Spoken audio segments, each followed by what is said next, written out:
Everyone. So today I would like to explain Chapter 14, Classroom Management, from Teaching by Principles book by Douglas Brown. So let's get started. Okay, let's look at some fundamentals of classroom management that might apply to any classroom. The guidelines first is establish clear teacher and student roles. Learner-centered classroom that involves student interaction and participation function efficiently only when it has been explicit what your role as a teacher is and how students' participation fits into an organized class hours. And then articulate unambiguous objectives and goals. When students know what the ultimate purpose of lessons and tasks within the lessons are, they will more effectively develop intrinsic motives to succeed. And then be flexible. Plans have a way of going awry. So while you should indeed prepare for a lesson, you will need to be flexible in modifying and adapting your original plans. And then also allow students some choices in activities and exercises. Your planned activities and tasks are important ways to lead students toward reaching objectives. Then take personal interest in students. Teachers sometimes have dozens of students that they teach every day, but the more you can see each one as a unique individual worthy of your attention, and then the better. And then be fair to all students. It's important to treat every student with equal affection and attention. And then exhibit into enthusiasm and a positive attitude yourself. The more you exert enthusiasm for classroom activities, the more this positive outlook will rub off on your students, and then challenge students of both higher and lower levels of ability. One of the most challenging aspects of teaching is reaching all of your students across a spectrum of ability, intelligence, and motivation. And then the physical environment of the class. One of the simplest principles of classroom management centers on the physical environment for learning, namely the classroom and the space that students occupy, and then consider for categorize. The first, sight, sound, and comfort. As trivial as it may first appear in the face of decisions to implement a language teaching principle in array of clever techniques, students are indeed profoundly affected by what they see, hear, and feel when they enter the classroom. And then seating arrangement. If your classroom has movable desk chairs, consider patterns of semicircles, U-shapes, concentric circles, or if your class size is small enough, one circle so that students are all squarely facing the teacher. If the room has tables with two to four students at each, try to devise configurations that make interaction among students visible. And then chalkboard or also whiteboard, use it gives students added visual input along with auditory. It allows you to illustrate with words and pictures and graphs and charts, and it is always there and it is recyclable. And then equipment. Many courses now assume that equipment is either built into the classroom or readily available on portable charts. And then your choice and body language. Another fundamental classroom management concern has to do with you and the message you send through the voice and through your body language. In language classes, especially where students may not have all the skills they need to decipher verbal language, their attention is drawn to nonverbal communication. And then consider these pointers towards effective teachers' nonverbal communication. Let your body posture exhibit an air of confidence. Your face should reflect optimism, brightness, and warmth. And then use facial and hand gestures to enhance meanings of words and sentences that might otherwise be unclear. And then make frequent eye contact with all students in the class. And then do not bury yourself in your notes and plans. And then do not stand in one place for the whole hour. And then move around the classroom but not at the point of destruction, and then follow the conventional rules of proxemics and kinesthetic that apply for the cultures of a student, and then dress appropriately, considering the expectation of your students and the culture in which you are teaching. And then unplugged teaching. Okay, so classroom management influences the decision about what to do and when. And then consider these possibilities. Your students digress and throw off the plan for the day. Your you digress and an unexpected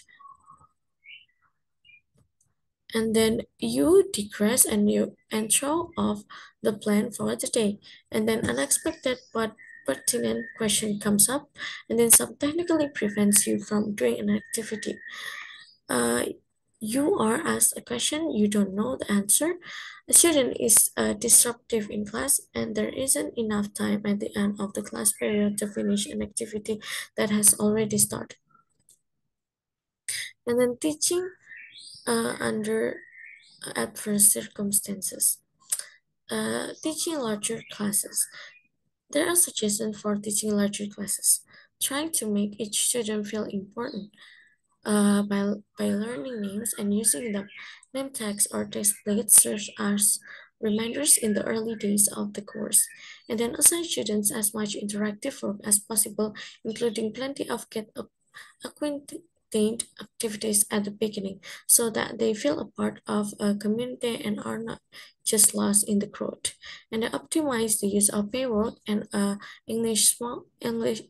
small group work to consider students' chance to perform in English.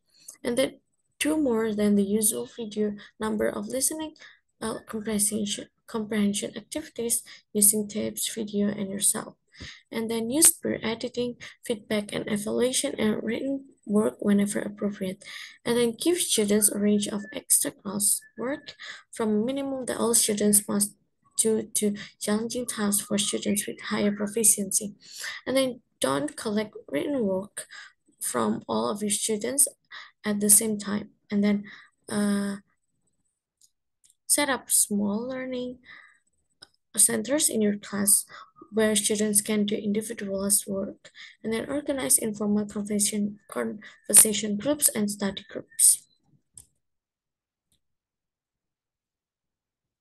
And then teaching multiple proficiency levels in the same classes. Okay, suggestion for teaching classes with multiple proficiency levels. Okay, first, avoid overgeneralization of proficiency levels. Individualize your techniques, offer choices, use technological aids, aim for the middle, and very group work task. And then target language only in the classroom. Harvard 2001 and Pratt 2006 offer some guidelines for dealing with issues of whether or not and when to the native language uh, in the classroom. The following is an amalgamation of the two sources. And then set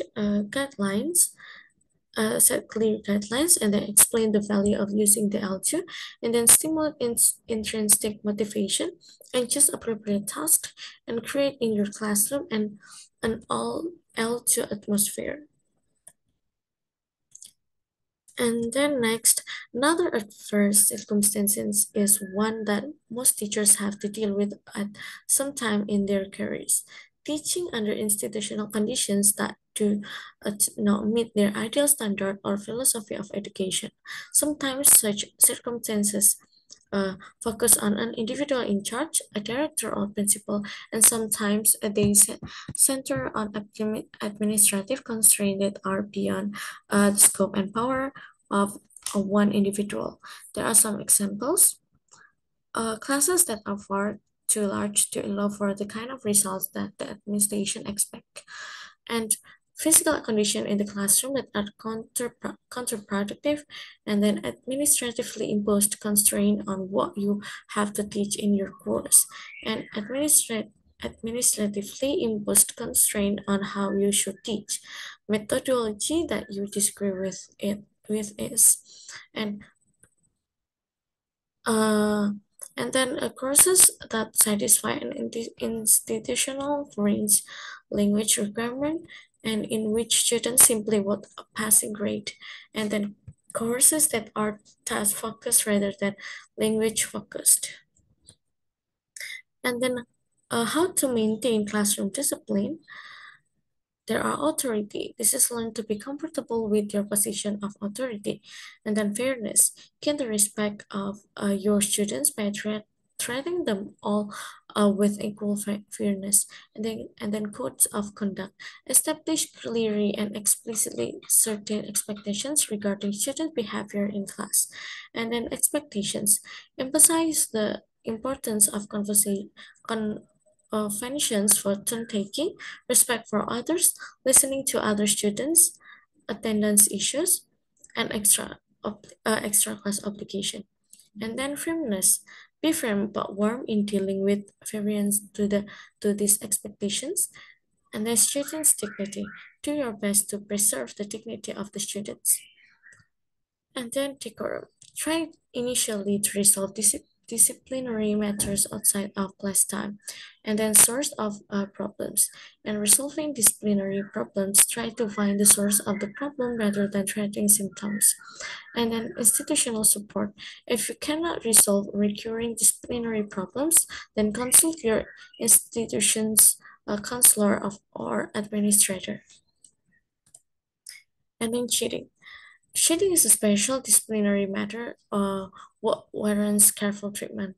For the sake of definition, we will say cheating is a surreptitious violation of state or implicit standards for responding to tests or other exercises. The first step to solving a perceived problem of cheating is to ascertain a student's own perception. Did he or she honestly believe they were doing something wrong, or minimizing opportunities to cheat? That is, prevention may prove to be more fruitful than trying to tangle with the mixture of emotions that ensue from dealing with cheating after the fact. And then remind students that you and uh, the tests are there to help them and to give them feedback. But if you don't see their real selves, you won't be able to help them. And then teacher roles and style. A teacher has to play many roles. Think of the possibilities: authority figure, uh, leader, knower, director, management, and so on, depending on the country you are in, on the institution in which you are teaching, on the type of course, and on the makeup of your students. Some of these roles will be more prominent than others, especially in the eyes of your students. And then teaching styles.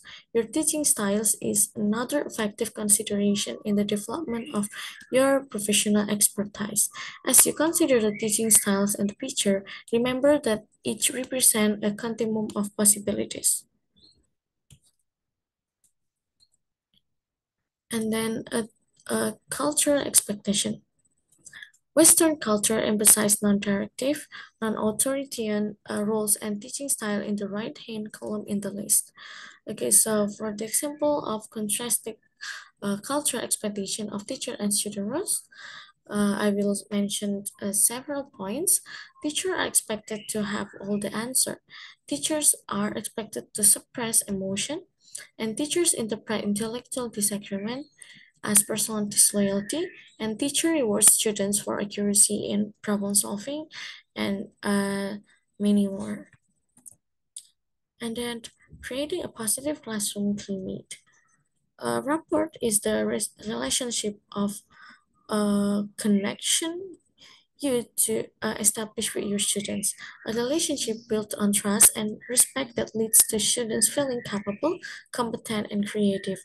How do you set up which connection? And then consider the following guidelines.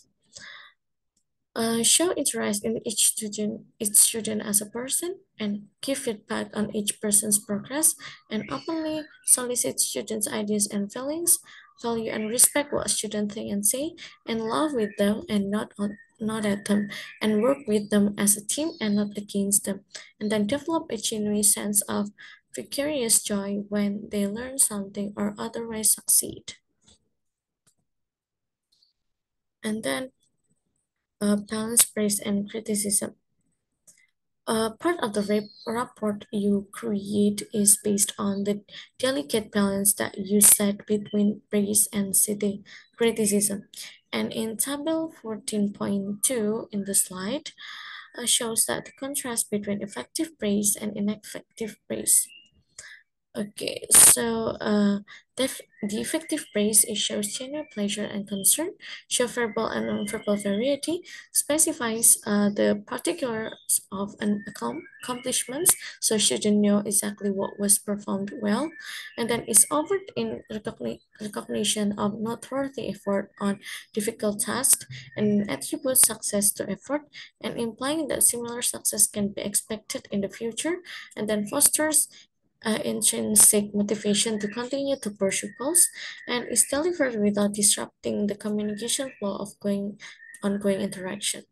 And then for ineffective praise is impersonal, mechanical, and robotic and shows plan uniformity is restricted to global comments, so students are not sure what was performed well, and is offered equally strongly for easy and difficult tasks, and attribute success to ability, luck, or other external factors, and fosters extrinsic motivation to perform only to receive more praise and disrupt the communication flow of ongoing interaction.